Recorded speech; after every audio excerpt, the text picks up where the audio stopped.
cuidado de la vida.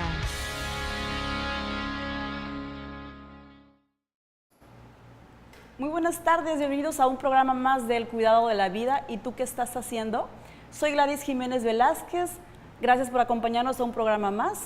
En todo el mundo, más de 800 millones de personas aún viven con menos de 1.25 dólares al día. Esto significa cerca de 23.75 pesos y muchos carecen de acceso a alimentos, agua potable y saneamientos adecuados.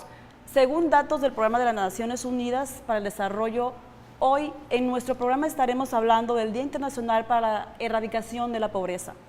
Doy la bienvenida a nuestros invitados, al licenciado en Sociología Sebastián Rodríguez, profesor de la División Académica de Ciencias Sociales y Humanidades, y al doctor Miguel Ángel Hilario Hernández, médico especialista en salud pública. Muy buenas tardes, gracias por acompañarnos en este programa. Como ya le habíamos comentado, estamos hablando acerca del Día Internacional para la Erradicación de la Pobreza. Vamos aquí a dialogar acerca de qué es la pobreza. Bueno, hablar de pobreza, muchas de las personas, incluso allá en casa, o incluso hasta las que estamos aquí presentes o las que nos escuchan, a veces relacionamos mucho pobreza con economía, pero realmente la pobreza es cuando una persona, un individuo, incluso puede ser hasta una comunidad, no tiene acceso hacia ciertas cuestiones de tipo sociable. Puede ser que no tenga acceso hacia la alimentación, a la educación, hacia el agua, o incluso hacia otro tipo de servicio como luz eléctrica, drenaje, agua potable, también incluso a la accesibilidad hacia los alimentos. En ese momento estamos hablando de tipo de pobreza. Podemos incluso también hablar de diferentes tipos de pobreza, como por ejemplo puede ser una pobreza. Aquí en México podemos encontrar pobreza de tipo alimentaria, cuando la persona posiblemente no tiene accesibilidad hacia ciertos tipos de alimento, o incluso también si no cuenta con el recurso para poder obtener parte de esos alimentos o que requiera ciertos tipos de calorías tanto de ese individuo o de su familia. Entonces podemos hablar de pobreza social, en el cual la persona no tiene algún tipo de transporte y se encuentre marginada en ciertos lugares. Podemos hablar también de pobreza educativa, si esa persona no tiene recuerden que la educación es parte de nuestros derechos, e incluso si esa persona no tiene accesibilidad hacia la educación o no llega a tener la educación, pues estamos hablando de un tipo de pobreza. Licenciado, y en este caso, ¿cómo se expresa la pobreza en la sociedad? Bueno, hablar de la pobreza como tal no tiene un solo enfoque. Okay. Explicar la pobreza es un enfoque multidimensional, como bien lo comentaba el doctor. Podemos decir un enfoque social, podemos tener una pobreza en términos cultural y una pobreza en términos material. Desde el punto de vista económico, se miden varios factores para poder establecer la pobreza. En términos social, es no tener completamente los recursos para poder cubrir lo que es la canasta básica, que en términos de economía se conoce como línea de bienestar.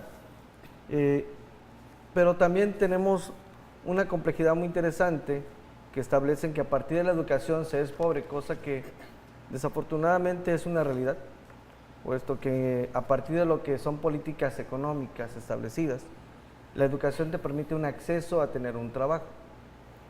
La pobreza se puede ver en términos sociales, en términos de lo que tú tienes, ya sea casa, ya sea hijos. Se mide también en términos de programas sociales. Los programas sociales establecen precisamente para poder subsanar lo que en términos de persona no puede uno accesar.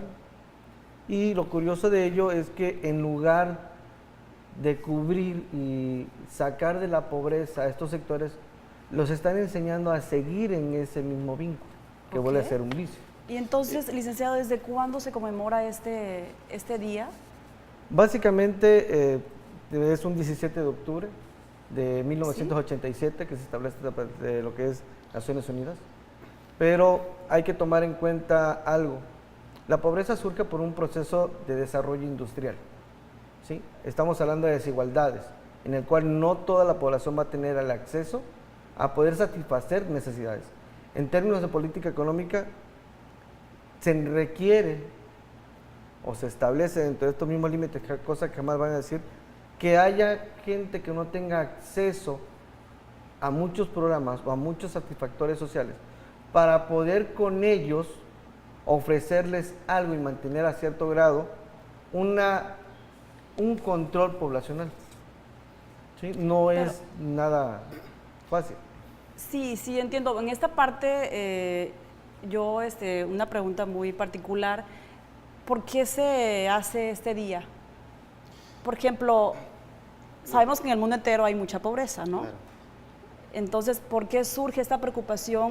¿Quién la hace? ¿O es el gobierno o es la misma sociedad? Bueno, estamos hablando que la pobreza es un ente multifactorial y pues solamente nace de una necesidad. Incluso a partir de la Declaración Universal de los Derechos Humanos que se llevó a cabo en 1948 en una plaza de París, no me acuerdo exactamente, se realizó una reunión con más de miles de personas por la pobreza extrema que se tenía en ese momento, las violaciones y otras necesidades que tenían que ver precisamente con ello. Al momento que nace la Declaración Universal de Derechos Humanos, uno de los objetivos es precisamente la igualdad. Bueno, en ese momento había mucha desigualdad y parte también de la pobreza, que es lo que se busca erradicar o cuando aumento equilibrarla.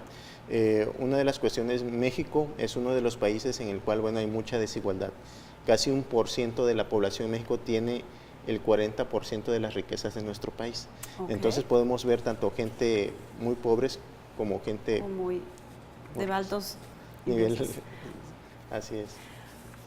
Ok, regresamos en nuestro programa, aquí con los invitados especiales, vamos a un promocional.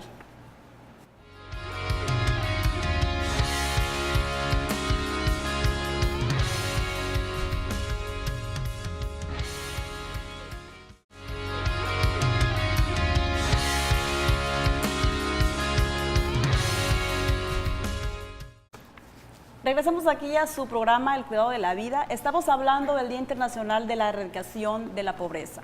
La pobreza no es solo una cuestión económica, por ese motivo debemos dejar de observar exclusivamente como una falta de ingresos. Se trata de un fenómeno multidimensional que comprende, además de la falta de las capacidades básicas para vivir con dignidad. Continuamos aquí con el doctor y con el licenciado. Vamos a hacer unas preguntas. Por ejemplo, doctor, esto es, ¿qué tan cierto es todo esto que de verdad se está erradicando la pobreza? Porque ya tiene unos años ahí atrás donde se conmemora. Bueno, estamos hablando que, a través de las Naciones Unidas o incluso también de otros programas se trata de erradicar, incluso también hay programas tanto federales como estatales, hasta incluso de manera municipal. Desde que se empezó a hacer, estamos hablando de liderazgos políticos internacionales, nacionales, incluso también de manera local, se ha erradicado aproximadamente casi como 1 millón de personas en pobreza extrema. Pero más sin embargo, pues como tú mismo lo mencionas, es algo multidimensional, multifactorial. Considero que sí se está erradicando, más sin embargo, cada vez empiezan a aparecer nuevos factores que nos van a llevar a que una persona tenga una pobreza. A veces se habla aquí en México, a través de la Conebol, se habla precisamente que la pobreza, cuando una persona tiene una deficiencia de un servicio social, puede ser obviamente educación, acceso a la alimentación, drenaje, luz, agua potable, alguna de esas, una carencia. Se llama que la persona precisamente puede ser pobre, pero a eso le unamos de que el ingreso de esa persona es aproximadamente de manera rural, de manera urbana, menos de 2.600 pesos aproximadamente, y de manera rural, que cuando tiene un ingreso menor de 1.200 pesos aproximadamente, decimos que la persona se encuentra en pobreza. Ese ingreso debe ser de manera mensual. Y también hay otro que es de pobreza extrema, que es cuando la persona tiene 3 factores de faltante social, de los que ya les había comentado, más un ingreso de manera mensual de unos 1.200 pesos de manera, mensual de manera urbanizada, y a los rurales un ingreso menor de 900 pesos. Es cuando hablamos tanto de pobreza y pobreza extrema. Y sí se están haciendo algunos, hay aproximadamente 6.500 programas de manera social a nivel nacional, más sin embargo, pues ha aumentado también la pobreza en México. Así es. Había aproximadamente unos 50 millones de mexicanos en pobreza y aumentó a 53 millones y tantos. O sea, en lugar de estar bajando esto, aquí en no nuestro sube. país, Okay. sí. Licenciado, ¿y por qué en los países desarrollados todavía existe la pobreza? Si estamos hablando que son países donde ya están podríamos decir, en un primer mundo, ¿no? No necesariamente que tengas un desarrollo económico no implica que haya cinturones de pobreza. Te coloco un ejemplo. A nivel internacional, uno de los países más pobres que podemos tener es África. Así Por ejemplo, es. en Ghana es un basurero electrónico. A partir de las políticas económicas establecidas en la Unión Europea, estamos hablando de países de desarrollo, se les establecen ciertos candados para reciclaje. ¿Qué es lo que hacen estos países? No invierten en reciclaje, sino al contrario, hacen donaciones de artículos que muchas veces no funcionan, los mandan a parte de África, llegan a poblaciones donde no hay trabajo, donde no hay cómo poder subsanar ciertas necesidades, gente que se desplaza del campo a la ciudad, viven en condiciones totalmente precarias, reciben estos artículos, hacen quemas al aire libre con la intención de obtener oro, platino, cobre. ¿Sí? Okay. Contaminan primero, son gente que necesitan. Es un ejemplo en términos africanos. En términos mexicanos tenemos una gran parte de nuestra población que está en extrema pobreza, son indígenas. En el año 2006, un presidente anunció con bombo y platillo que cuando él asume el poder, habían 35 millones de pobres. Cuando termina su sexenio dice, hemos bajado el índice de pobreza a 20 millones de pobres. Y todo el mundo aplaudió. Y de repente dijo, pero tenemos 15 millones en extrema pobreza. Es decir, volvió a una población más pobre del pobre. Y lo curioso de esto, que en términos de desarrollo, es que los programas sociales, como comentaba anteriormente, cubren una necesidad, pero no totalmente. ¿Sí? Aquí el doctor presente anunciaron, vamos a crear un seguro popular. Te cubre la necesidad de darte servicio médico, pero desafortunadamente muchas de las personas que están inscritas en Seguro Popular no tienen ingresos económicos para poder cubrir la adquisición de medicamentos. Claro. Entonces, de nada sirve que tú me brindes un servicio de salud si no tengo para poder comprar medicamentos. O sea que el paciente iría nada más, sí lo atienden y todo, pero no cubriría, por ejemplo, una receta como tal o unos estudios. Así es. Bueno, volviendo al ejemplo, yo tuviera Seguro Popular, tengo una fractura de cualquier parte del cuerpo.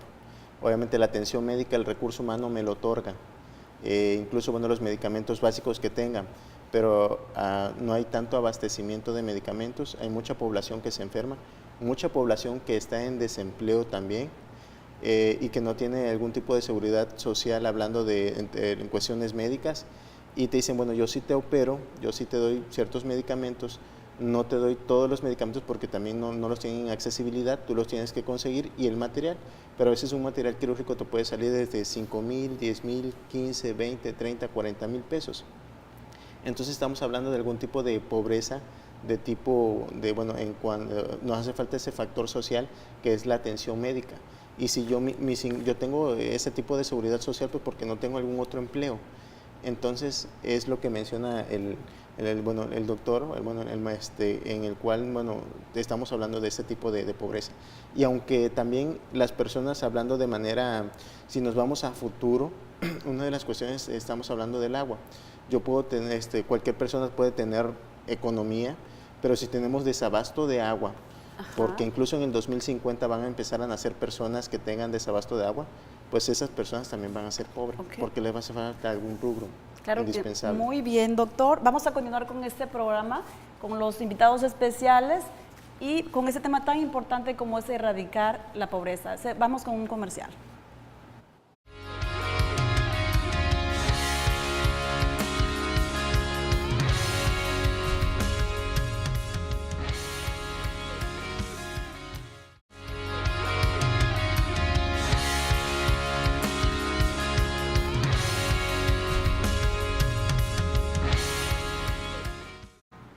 Amigos, continuamos en su programa El Cuidado de la Vida. Estamos hablando del Día Internacional de la Erradicación de la Pobreza. La pobreza en sí misma es un problema de derechos humanos urgente y es a la vez causa y consecuencia de violaciones de los derechos humanos, pues se caracteriza por vulneraciones múltiples de los derechos civiles, políticos, económicos, sociales y culturales. Y las personas que viven en ella se ven expuestas regularmente a la degeneración de su dignidad e igualdad. Reducir la pobreza y erradicarla es, por tanto, una obligación de todas las sociedades. Licenciado, entonces aquí se ven obligados los gobiernos, como ya vimos. Ahora, ¿ellos están violando entonces los derechos humanos hacia los pobres? Mira, en el caso del tema, en el caso latinoamericano, desde los años 70, a través de la CEPAL, que es el Consejo de Estudios para Estudios de América Latina, establece las líneas de bienestar, establece el ingreso promedio que debe tener una persona para poder sobrevivir. Supongamos, hoy día, cada uno de nosotros, la línea de bienestar promedio debería ser 3,000 pesos mensuales, un supuesto, para que tú puedas decir, estoy bien, estoy por encima O y no estoy soy cubriendo pobre. mis Estoy cubriendo mi necesidad y me necesidades. da para cubrir mi necesidad. En México se dice, sí cubrimos esa línea de bienestar. El problema está que esos 3,000 pesos no es para una persona, es para 4 integrantes Así de la es. persona. Ok. Ahí entran los enfoques multidimensionales, como lo platicaba el doctor, y que también lo establece el INEGI y lo establece también el Banco Mundial, para decir, esos 3,000 pesos, con eso vas a pagar renta, con eso vas a pagar alimentación, con eso vas a pagar transporte, con eso vas a pagar vestimenta, con eso vas a pagar todo. Educación de los niños. Y a eso vele sumando el incremento del IVA, el incremento del salario, que también es la cuestión económica. Esos 3,000 pesos los divides entre 4. En promedio le viene quedando a una persona para poder adquirir entre 600 y 700 pesos. De los 3,000 pesos en total, esos 700 pesos divídelo entre 4, les vienen quedando como 175 pesos para sobrevivir. Y en eso estamos hablando de ingresos. Por eso se dice que son factores multidimensionales que desafortunadamente entran lo que son políticas públicas, entran los programas sociales. Y los programas sociales, repito, en lugar de ayudar, afecta más, porque desafortunadamente entra una cuestión que no es equitativo. Al decir que estamos violentando derechos, garantías que nos establece la misma Constitución y que el Estado está obligado, dentro de estos programas sociales entra la cuestión de que puede haber recursos, pero estos recursos no llegan en su totalidad, o si llegan, se condiciona el acceso a estos recursos para recibir una parte proporcional y que aquellas personas necesitadas puedan acceder. Tengan acceso a todas estas Sí. cosas.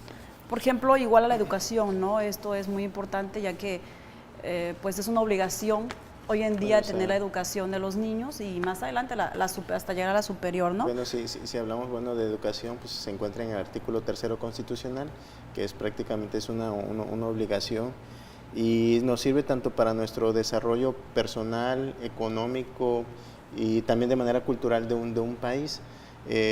Igual el artículo 4º que nos menciona que debemos de derecho hacia la salud. Muchos de nosotros, pues obviamente los que se encuentran en desempleo no cuentan con con esa seguridad social y también incluso también a la vivienda digna. Muchas personas se encuentran en rentas, algunos tienen algún tipo de patrimonio, hablando de vivienda, y muchas de las personas se encuentran en renta y aparte del bienestar que tienen a través de un empleo, pues también tienen que apartar para esa renta, para la enfermedad, para los Claro que sí. medicamentos, para la educación y para otras muchas cosas más. Y cada vez se va haciendo mucho menos accesible el tener precisamente incluso también alimentos y otros tipos de necesidades como calzado, vestimenta, incluso cosas de higiene de tipo personal o hasta transporte. Hay que meterlo dentro de todo la administración, Claro, porque de manera familiar. La manera en que el ser humano nos movemos tiene que ser a medio de un transporte, sea particular Así es. o público, y eso pues entra ahí dentro de los derechos de todos. Sí, al inicio, bueno, tú realizabas, bueno, una pregunta, que también, bueno, cómo se mostraba de manera social la pobreza. Yo últimamente, bueno, veo incluso, no me dejarán mentir, bueno, ni ustedes ni los que nos están viendo en casa, vemos de que cómo ha pegado la falta de pobreza, bueno, falta de desempleo nos lleva incluso a la prostitución, nos lleva a otro tipo de vicio como alcoholismo, drogadicción, incluso si no hay economía, incluso se empieza a perder el núcleo familiar, hay muchos divorcios, ahí empiezan otros tipos también, bueno, de vicios, incluso también desnutrición, desintegración, falta de atención, incluso también en la educación, cuando aquel pequeño depende de una familia y no hay economía, pues también déficit de atención, empiezan a emplearlos también a los pequeños. Yo creo que la pobreza afecta a todo, tanto psicológicamente como nos podemos sentir más seguro cuando, por ejemplo, tenemos un empleo donde tenemos buen ingreso. Eso hace que la persona se sienta más segura en sí misma. A que una persona que no tiene empleo y que tiene que tener muchos gastos con los hijos, eso da una inseguridad tanto psicológica como de todas partes que la podamos ver. Entonces es muy importante saber que igual la administración de cada hogar, ¿no? Porque hay personas igual que pueden tener un buen empleo, pero sin embargo su casa no es así como que está bien segura. En ese sentido, debemos tomar algo en cuenta. Bien mencionaba el doctor también, tenemos una pobreza en término urbana y una pobreza en término rural. Exacto. ¿Cuál es la diferencia? Entra una cuestión de lo que puede ser la migración. Las ciudades se vuelven polos totalmente de atracción, puesto que cuentan con servicios, cuentan con todo, la accesibilidad. Pero sin embargo, mucha gente que viene del campo a la ciudad deja de producir por un supuesto mejor estatus de vida. Llega a la ciudad, no tiene una preparación adecuada y acepta cualquier tipo de trabajo. Lo curioso de ello es que la ciudad empieza a crecer en demasía, empiezan a existir cinturones de miseria, lo que son las mencionadas ciudades perdidas, ciudades que se crean a través de lo que es, en términos técnicos, como paracaidistas, con casas sencillas de plástico o cartón y que no cuentan con todos los servicios. Así es. Licenciado, ¿podemos continuar con este tema tan importante después de un promocional? Claro. Vamos y regresamos.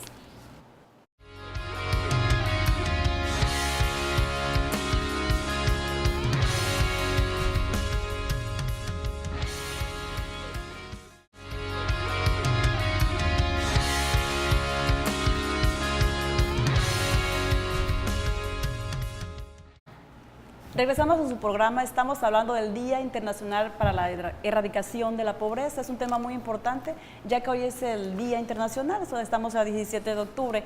Hablamos sobre los principios también, licenciado, los principios, cómo surge todo esto, que ya tocamos ese tema, pero que en realidad surgen muchas preguntas acerca de esto que no podíamos terminar esta tarde, pero que vamos a tocar, no hay puntos importantes tampoco.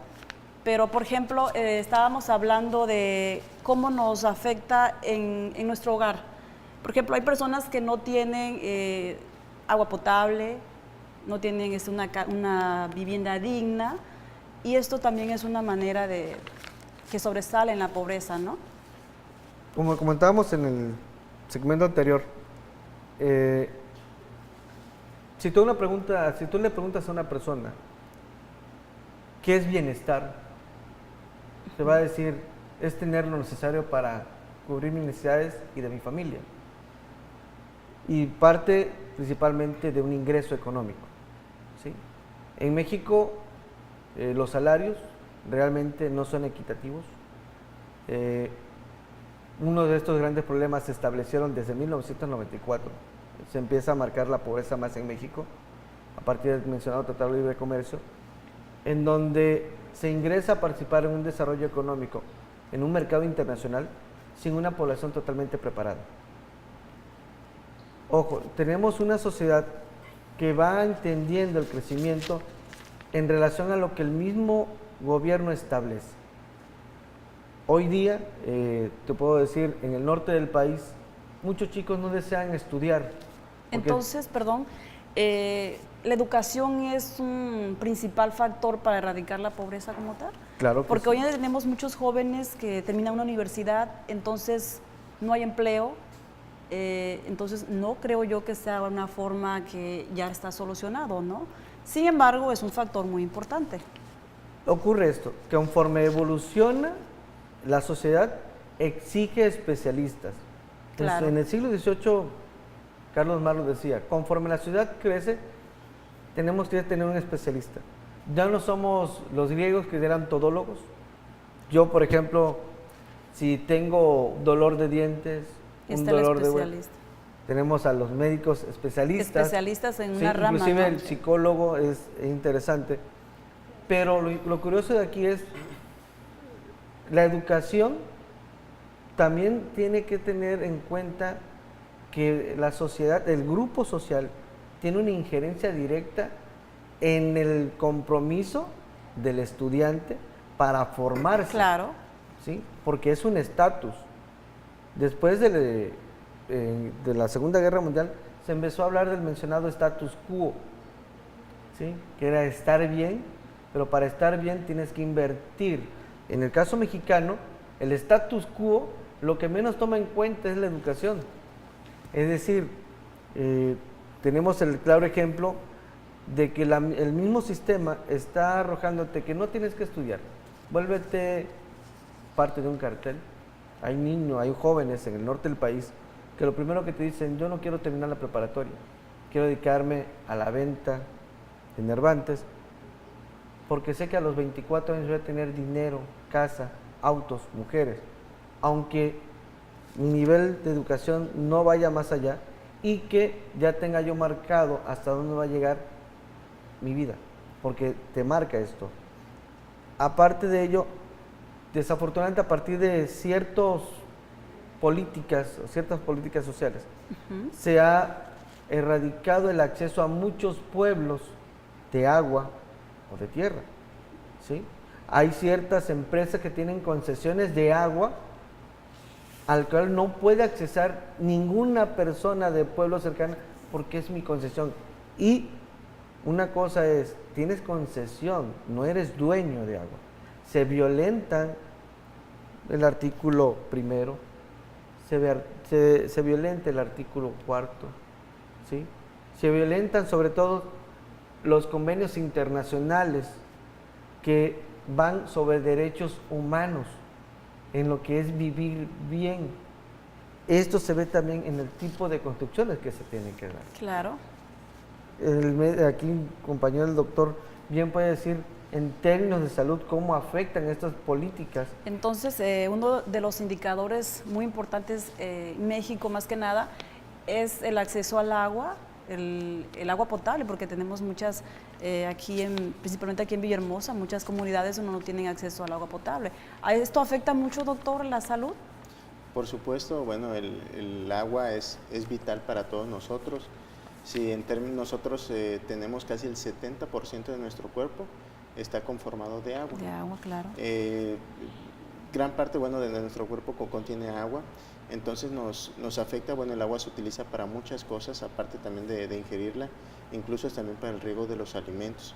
Si no hay agua, no hay riego de los alimentos, nos afecta. Aquí entra mucho la inseguridad alimentaria, por ejemplo, yo creo que tanto en que llega a nuestra casa las verduras, frutas y verduras y todo bien, ahí ya estamos hablando de una seguridad. Entonces, si tenemos el agua limpia o no tenemos acceso a ella, eso es parte también de la inseguridad alimentaria.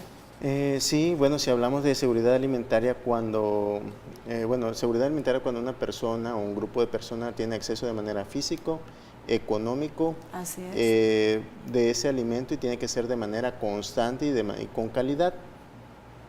La accesibilidad, bueno, alimentaria, pues obviamente también tiene que ver igual con la pobreza, debido a que pues diversas condiciones, como mencionamos, como la pobreza es de manera multifactorial, multidimensional, quizás a futuro yo tenga problemas incluso de seguridad alimentaria. Aquí en México desperdiciamos muchos alimentos, casi alrededor de unas 20 toneladas de alimentos se desperdicia al año, en el cual casi como unos 7 millones de personas pueden comer con ello. Y vamos con el desperdicio. Por eso le decía que aquí en México hay mucha desigualdad. Vemos de extremo a extremo gente que tiene mucha economía, como gente con pobreza extrema. Pero también hay gente que tiene economía también con parte de pobreza cultural. Porque también si la persona tiene economía pero también tiene pobreza cultural, puede afectar a otras personas de diferentes formas. Claro.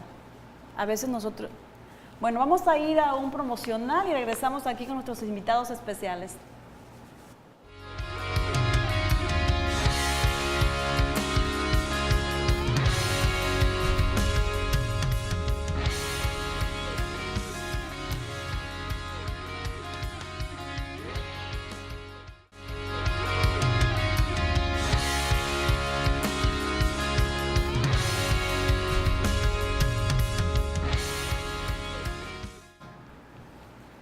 Regresamos aquí a su programa El Cuidado de la Vida con el licenciado Sebastián Rodríguez y el doctor Hilario.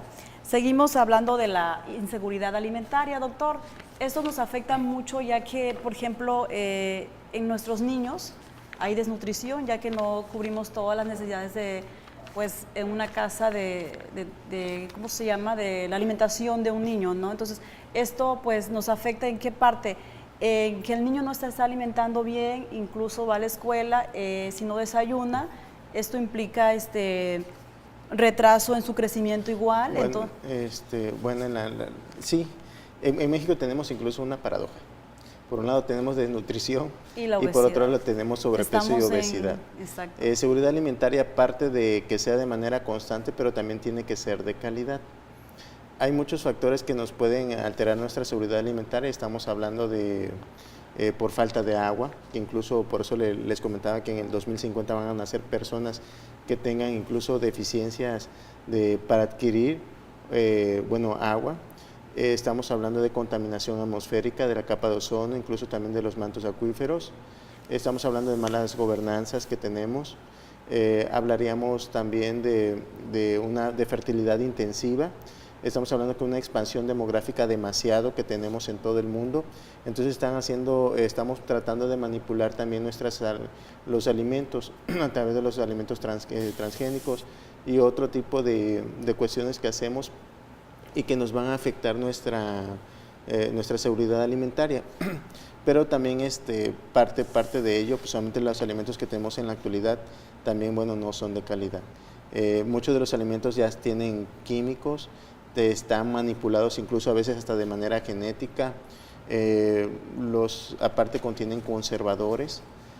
Últimamente la alimentación industrial ha cambiado demasiado, muchos de los alimentos son empacados, contienen muchos edulcorantes, son alimentos que ya son muy procesados, que nosotros los conocemos como refinados y que nos empiezan a afectar tanto en nuestra salud. Y por eso aquí en México ocupamos los primeros lugares en sobrepeso y obesidad. En la mañana hubo un congreso internacional de pediatría. En México igual se ocupan los primeros lugares en obesidad infantil y se estima que ya para el 2020, anteriormente era por cada 10 personas habían 3 personas con sobrepeso y obesidad, y en el 2020 va a haber por cada 2 personas uno va a tener sobrepeso y obesidad. Eso estamos hablando que también en cuestiones de salud pega demasiado. Tenemos los primeros lugares en diabetes, primeros lugares en hipertensión, las enfermedades crónicas nos están afectando también con muertes prematuras, muertes cardiovasculares y muchas cosas más. Sí, entonces, licenciado, ¿cómo afecta lo que está mencionando aquí el doctor de la alimentación en la pobreza? ¿Es la raíz de todo acerca de la inseguridad que tenemos? Si bien hemos tocado el tema de pobreza, entramos en términos de infraestructura. Ajá. al no haber un ingreso, digamos, en el caso del campo, mucho se nos ha dicho, se está invirtiendo en el campo, pero realmente hacia quién se está invirtiendo. Invirtiendo, claro. Es decir, no todos tienen acceso a los programas de producción. Un ejemplo muy claro, lo tuvimos, un ejemplo, Plan Balancán y Plan Chontalpa, que tuvimos aquí en Tabasco. El más sonado fue Plan Chontalpa, en el cual de repente al campesino se le dijo, tus tierras van a ser ejido, te voy a dar tus documentos, te voy a dar dinero, te voy a dar semillas y te voy a dar insumos para poder producir. La intención era hacer que Plan Chontalpa fuera el granero de Tabasco, al igual como Mississippi en Estados Unidos, pero ocurrió una cuestión muy interesante. Se les dio dinero, se les dio fertilizantes, se les dio maquinaria, pero nunca se les capacitó. El campesino, al verse por primera vez con dinero, dice, bueno, me lo gasto, el dinero me lo gasto.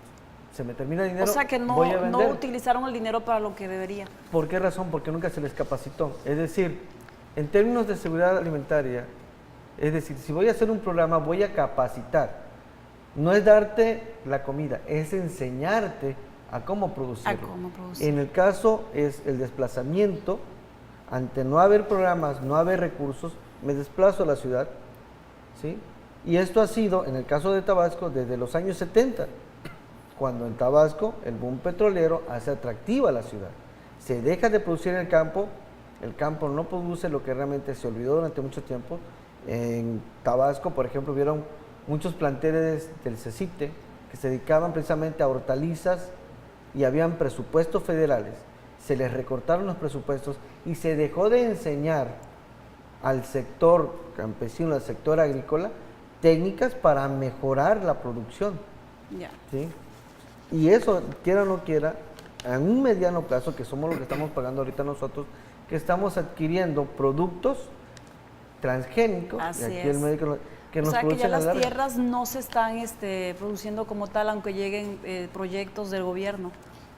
Bueno, él comentaba algo muy importante, sobre todo aquí en el estado de Tabasco, que cuando viene el boom petrolero, obviamente abandonan el campo, se vienen hacia la ciudad, pero ya estamos diferentes tipos de entes sociales, ya ni eran ni agricultores, ni eran nada, ni tampoco eran petroleros como tal, sino se vuelve una clase trabajadora precisamente y se abandona el campo. Si se abandona el campo, no hay producción ni tampoco hay algunos tipos de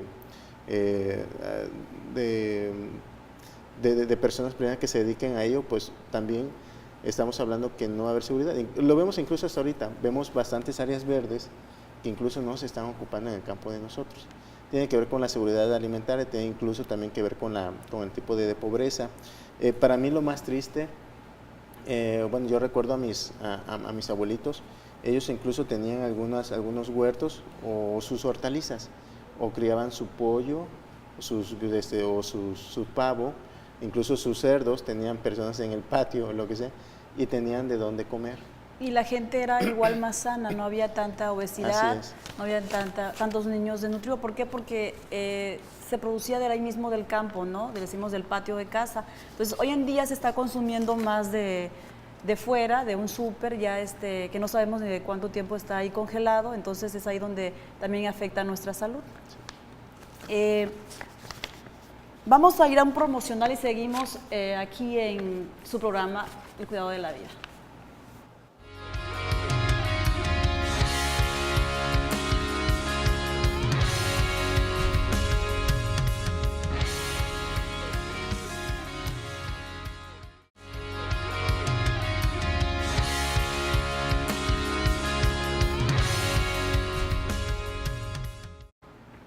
Estamos de vuelta en su programa El Cuidado de la Vida. En nuestro programa de hoy abordamos los aspectos relacionados con el Día Internacional para la Erradicación de la Pobreza. Continúa con nosotros el licenciado y el doctor Hilario. Entonces vamos a tocar este punto muy importante, que ya lo tocamos, pero vamos a hacer una preguntita nada más de cómo se ayuda, por ejemplo, a una persona universitaria, qué proyectos tienen, o para que ellos puedan terminar o concluir sus estudios. ¿Hay algunas becas universitarias Bueno, en el caso de nosotros de la UJAT, afortunadamente se han creado programas de apoyo, tanto institucionales como vinculándose en términos federal, en términos estatal, para estudios, para seguir haciendo sus estudios, becas de manutención. Hay estudiantes que entran a la beca de Prospera, ¿sí? Hay personas que están estudiando y tienen becas o apoyos de Cedesol. Pero no solamente en ese sentido, también hay programas académicos que en términos de erradicación de pobreza están impulsando el desarrollo de productos, digamos, tenemos ciencias biológicas, tenemos agropecuarias, en donde quiera o no quiera se está capacitando a las nuevas generaciones a aprovechar al máximo los recursos de nuestro propio entorno. Tenemos la carrera de acuacultura, ¿sí?, que curiosamente impulsa lo que es la pesca, lo que es la reproducción de peces, ya no necesariamente en ríos, que bien es cierto, tenemos una gran contaminación en aguas y campos lagunares en el estado. Entonces se ha impulsado la producción precisamente en piscinas, en tanques, y surge esta carrera. Asimismo, lo curioso de ello es que en carreras como en el caso de sociología, historia y derecho, se han hecho investigaciones donde los chicos, los estudiantes, bajan a contexto social y ven la manera de cómo poder ayudar a ciertos sectores a mitigar, no a solucionar, porque desafortunadamente no se soluciona de la noche a la mañana, claro, pero se les entregan ciertas alternativas de solución a su contraste de pobreza. En sociología se habían visitado localidades de Nacajuca, de Jalpa, de Comalcalco, Tacotalpa, Conuta, donde se han creado con los estudiantes programas a ciertas localidades para poder llevar a efecto el rescate de zonas que por falta de recursos económicos no pueden producir. Se les entregan o se les enseña alternativas de desarrollo y producción. Esto se ve a la larga en una cuestión que estábamos tocando anteriormente, en seguridad alimentaria, ¿sí? Y eso Así también es. se ve en términos de salud. ¿Sí o no, doctor? Sí, por supuesto. Bueno, la universidad pues obviamente es estamos hablando que es un lugar igual con muchas dimensiones, con mucho ente, como la educación es multifactorial y que es importante para el desarrollo tanto del Estado, de manera personal incluso. Yo estudié en la UJAT y pues para mí yo creo mucho en las universidades públicas. Desde el punto de vista de salud, nosotros, pues, aparte del programa del cuidado de la vida, en el cual podemos hacer vínculo con la sociedad, con las personas que nos ven, también tenemos una clínica de mala nutrición, de sobrepeso y de obesidad, que también llevamos a cabo algunas conferencias o incluso algunas pláticas. A veces también se le dan algunos talleres de cómo preparar el alimento, tanto para las personas trabajadoras de la propia universidad como gente externa, que a través de nuestra página quieren llevar a cabo esas pláticas, porque el eje rector en el área médica es sobre todo la prevención.